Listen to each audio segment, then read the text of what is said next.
name is Karen Golden Oronte. I am here at the Cohasset Historical Society. Today I'm speaking with Jean White, who is married to Frank White, and many of you might know 236 Jerusalem Road as White's Farm. However, it is referred to actually as Holly Hill Farm. And we have the opportunity to talk about the background of White's Farm with in 1845, Thomas Richardson purchasing the farm, which he used as a summer retreat.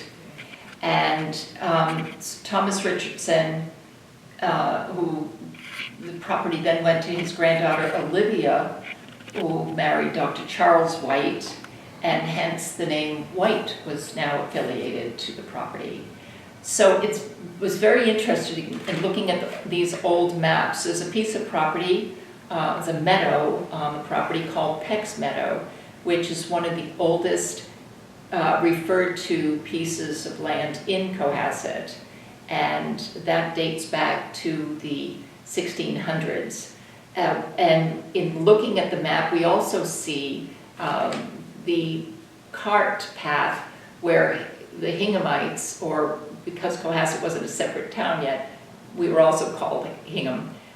We could see the cart path for the cows to go through what's now known as Lambert's Lane, through the farm onto the marsh for feeding. And that cart path is still evident on your farm. So if we could talk a few minutes about how the farm went from where Thomas Richardson, then on to Olivia and Charles, and then on to Richardson White, who farmed but this was always a farm that was used from the 1600s, and he perpetuated this farmland. Could you elaborate on Richardson's farming? Certainly a little bit. I think there was always a farmer on the property. I think Thomas Richardson basically was there in the summertime. And I think Henry Doan is one of the first farmers that we have a record of. Richardson White, who was my husband's father, was born on a property, wanted always to live on it. He did go through high school and college, but his desire was to come back home, and he loved horses, was a sculptor of some of his horses and others as well. He was a bronze. Started in plasticine and then lost wax and then bronze, but he always wanted to be on the land and farm the land, and it was very hard to get him off the land. He never wanted to go very far from home. He did, however, during World War II, during and before World War II, he was farming 100 acres not on the property, because growing on Holly Hill Farm, or White's Farm as it was called then, is not an easy task, as all of our current farmers can tell you. The land is wet and rocky, and so my father-in-law basically found Turkey Hill in Hingham was a good place. He rented land on Turkey Hill, where the Situate High School was another piece of property that he farmed. Rice Island in Cohasset was another piece. So just in the 1940s, he basically was growing vegetables, had a large crew of people that helped, and they brought the produce back to the farm yard where it was washed and assembled, and they sent a truck into Faneuil Hall every night. Until after World War II. And at that point, he basically used the farmland for growing hay for his horses and his oxen. He had 4 oxen and several teams of horses that he used in farming. And he then designed an incredible tractor that could help him in his logging operation. And most of the houses, the early houses on Nichols Road, were cut. The lumber was cut, the big trees, and milled at the farm. He had a sawmill there. And then those boards went right back and built many of those small houses in those days on We have Nichols a Road. photograph actually of Richardson during one of the hurricanes. The property, there's 39 acres at the Vedanta Center on Beechwood Street, Yeah. and he was friends with Father Richardson. Father Richard. And they brought the trees to the Yeah. sawmill, and that wood is what they used to build their chapel. Yeah, the chapel there. It's quite beautiful. My father-in-law was very fond of Brother Richard, Yeah. who used to give thanks to each tree before he cut it. Oh. It was wonderful. Yeah. So does that sawmill still work? The sawmill was taken down. It actually, when it was being used early on in the 40s, it had no roof. And we have lots of wonderful photographs of the sawmill in operation in our main barn at the farm right now. But eventually it was roofed, and because it was a flat tin roof, every time they got a major snowstorm in the winter, it was compromised. They have to get up there and shovel it because of the weight of the snow, and eventually it did collapse.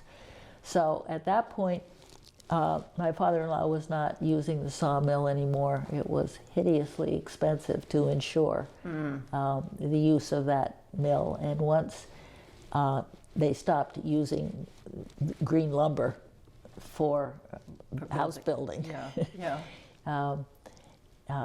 he used it less and less. Michael Blakey here in Cohasset and Scituate has the actual saw and the planer that was used, and has threatened to put it back together again, but it hasn't happened yet. So what was interesting in reading Richardson's story of his we had bronze horses, Right. but he also did a bronze bull that you have reference to as well.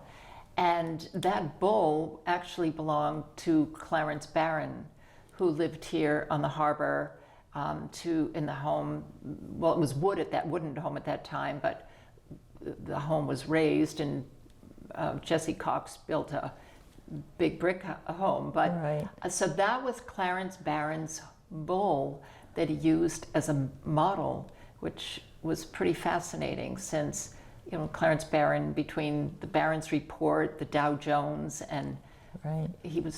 that was pretty impressive. So one of the sculptures, did you say that was at the MFA now? That's the so-called Great Horse. Yeah.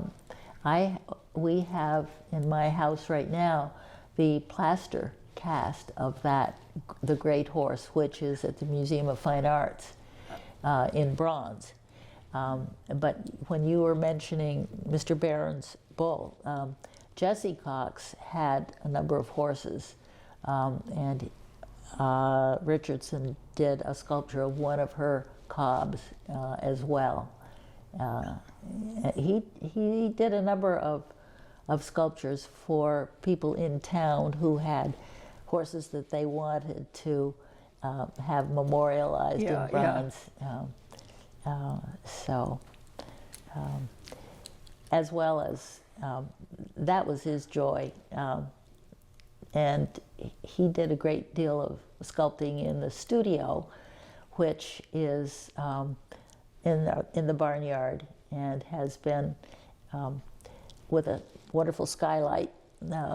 And he worked there usually every day, as long as he was able to. Mm-hmm. So at which point, well, if we could just back up 1 minute. Where were you born? I was born in Vermont. Okay, so how did you come from Vermont? How did you meet Frank? And We met at college. okay, Yeah, and where was that? at Harvard. Okay, and so what year did you get married? The year 1957. Okay, and so you didn't move to town for a while, though. There was still a draft in '57, Yeah. and Frank, as soon as he graduated, was drafted.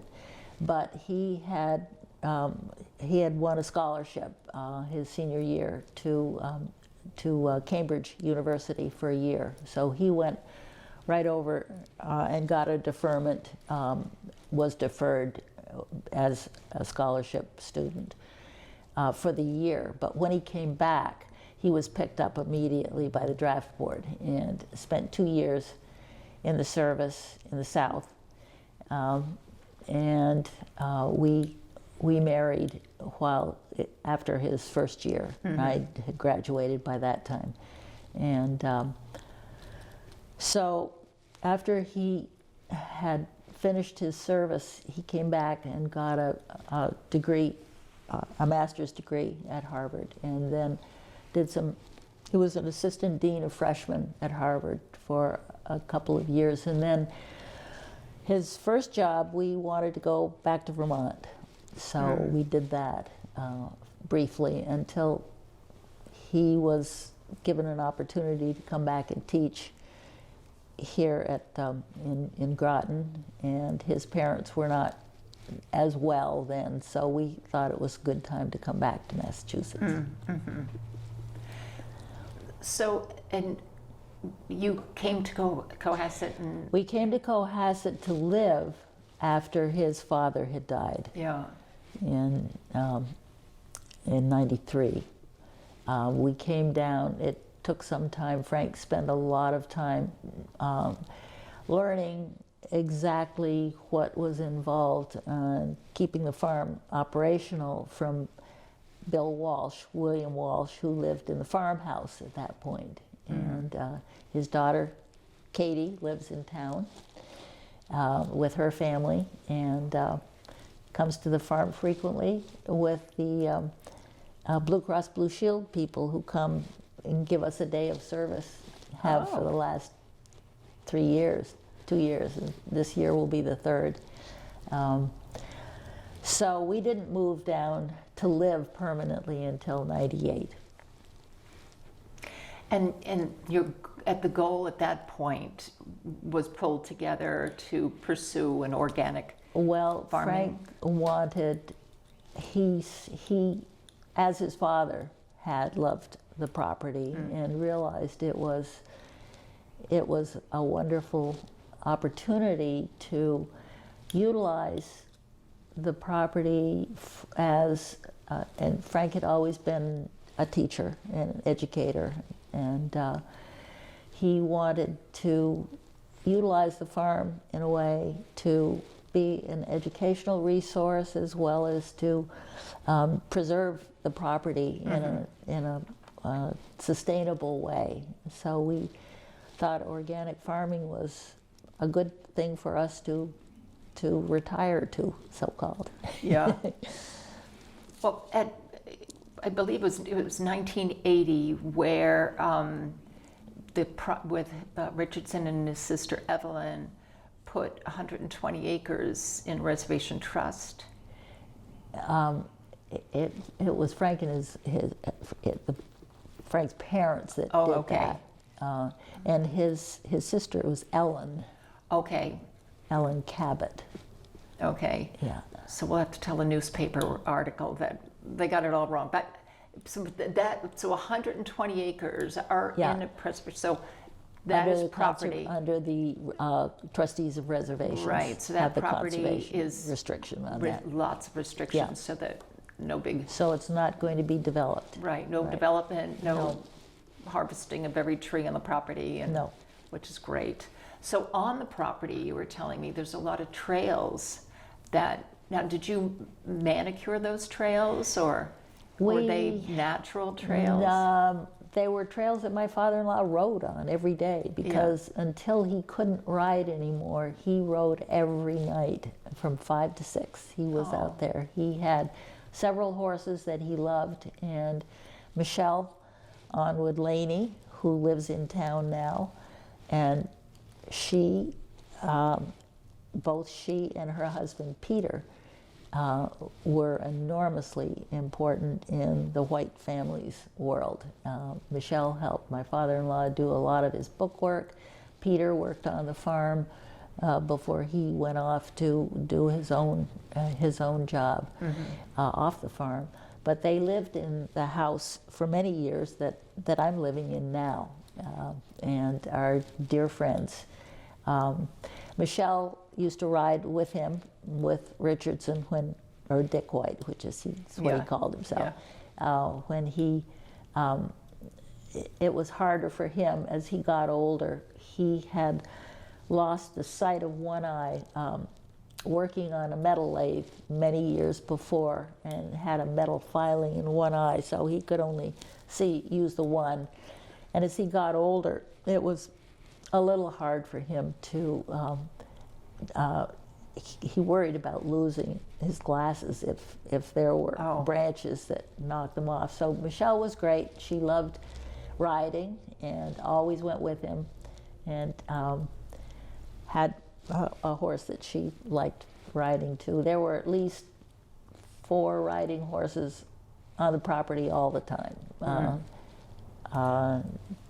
That most of which belonged to the family. One belonged to Dick White's brother. For years, yeah. So now. I'm sorry to get back to the trails. Right.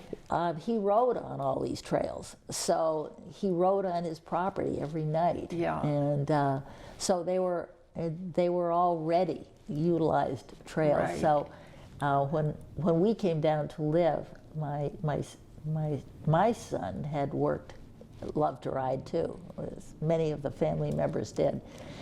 And he created 1 or 2 more trails, and we put together a map with all of the trails marked. And Justin, my son, used to do a lot of maintenance work, keeping them cleared. And then we make sure they're cleared for our yearly run, Discover the Woods run, which was created basically by Frank to encourage the community to realize that the farm was more than the barnyard and the growing fields, which there were only 10 open acres on the whole property.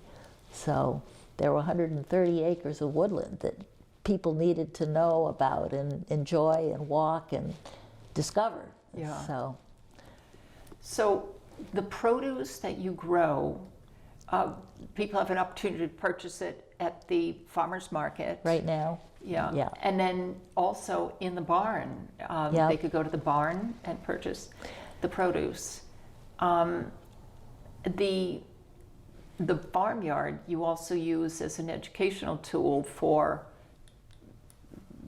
students Right in town. now, in 2002, Frank started the Friends of Holly Hill Farm, and we became a nonprofit, 501c3 organization that would basically sell organic food at the farmer's market, at our farm stand, our main barn.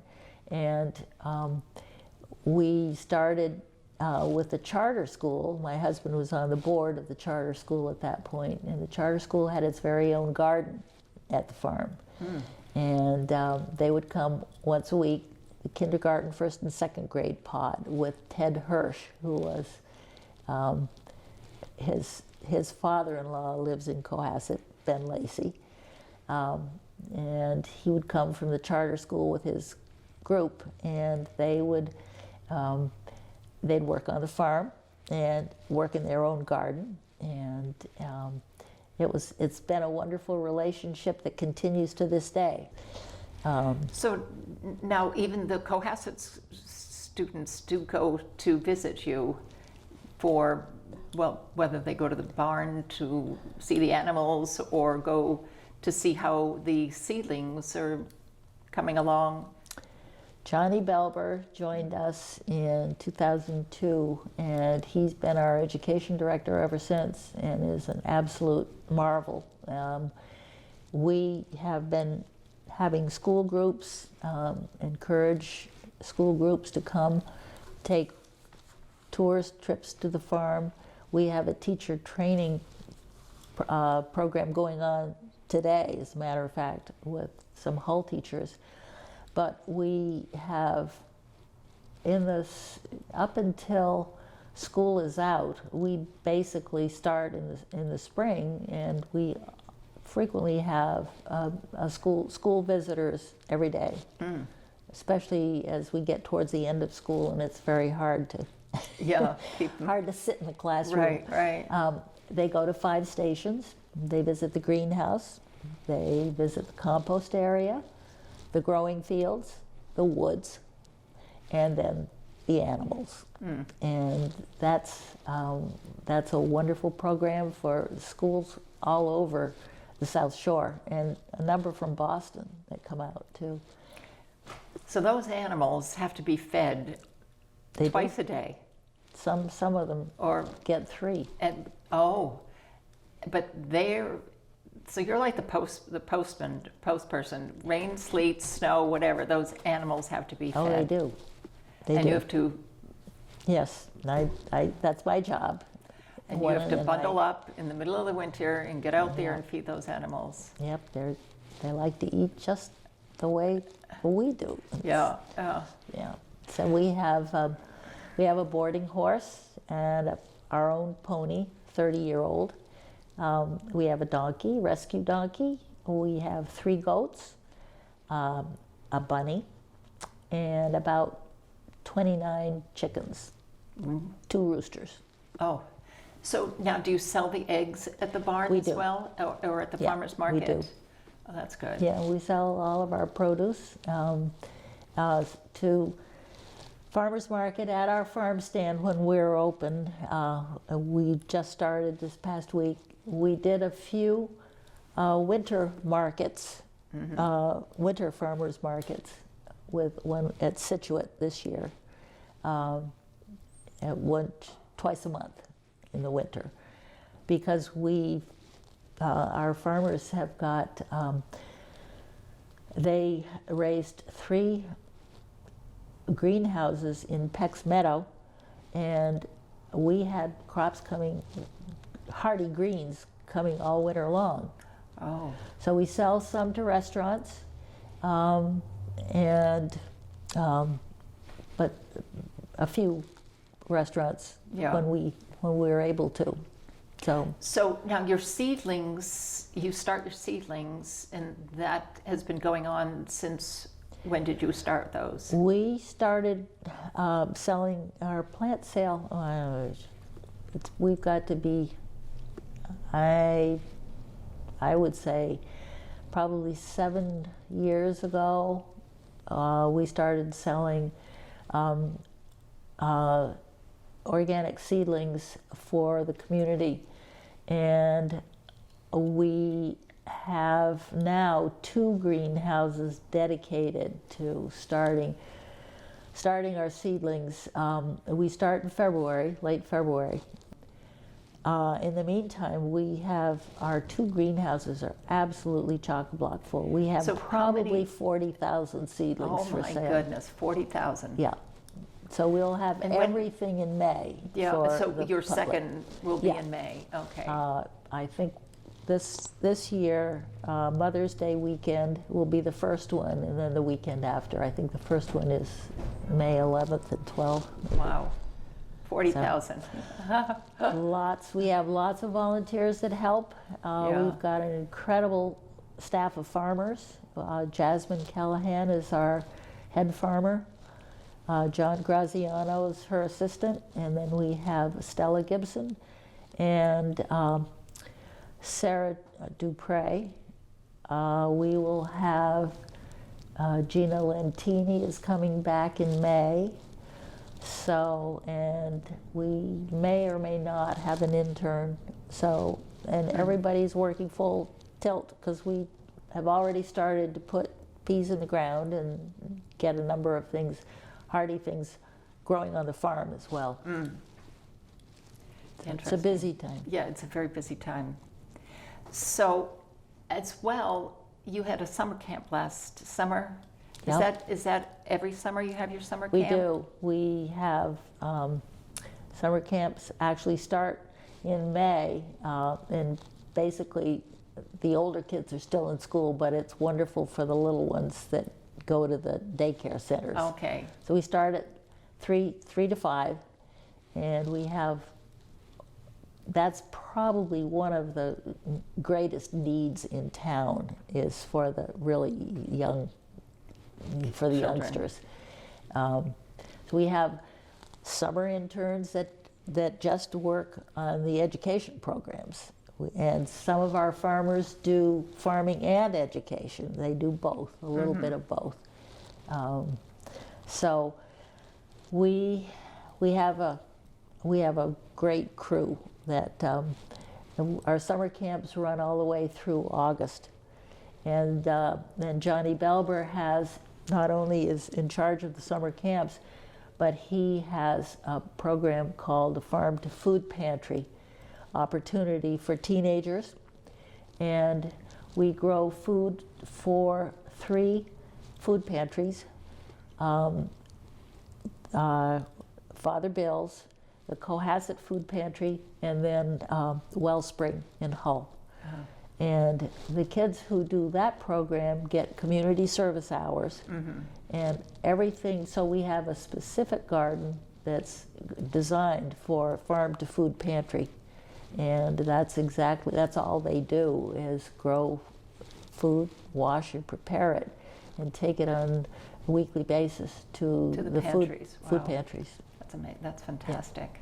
Yeah, we've been doing that several years now. We have a beautiful site for that in Peck's Meadow also. Well, it's really fun now that we've been deluged with rain these last few days. We see the buds of the trees just beginning to pop, knowing that there's 40,000 seedlings. That's mind blowing for a local farm. That's fantastic. It's amazing. We have flowers, herbs, and vegetables. So it's a great, and also the trails are open for Always. people to come by and walk through. Sunrise to sunset. We have an amazing, beautiful pond on the property. ice pond, yeah. The ice pond. Right now, the ice had been cut from that pond for years. That was a man-made pond made in after the Civil War. So there's lots of beautiful sites to go through. It's absolutely beautiful. So definitely worth a trip to check out. Absolutely. And to try to find Peck's Meadow. I was just absolutely intrigued with this Peck's Meadow and this whole, how 90 families can get up in arms over this captain that the Boston court dictated that the Cohasset Hingham families adhere to. And they brought Peter Hobart, who a name that we hear all the time from the 1600s, they brought a petition to Boston wanting the man that the militia, Hinghamite militia, chose for themselves. Anyway, I just want this one, if people know that history repeats itself. So they bring this petition to the Boston court, and the history goes, the Boston-appointed captain remained, containing 3 years of contention, quote, blighted the industry of the town, plunged the church into an unholy turmoil, and made family feuds for generations. Hello, that was in 1640. So that has been going on for quite a while. That's interesting. So if people can run over to check out Peck's Meadow and know the history pertaining back to the history of Cohasset and Hingham together. It's easy to find Peck's Meadow. It's right below the farm buildings on Jerusalem Road, and Richardson Brook runs through it into Inner Little Harbor, and it's our major growing field. So there will be, we always have many sunflowers, so it's fun to take a look down the field.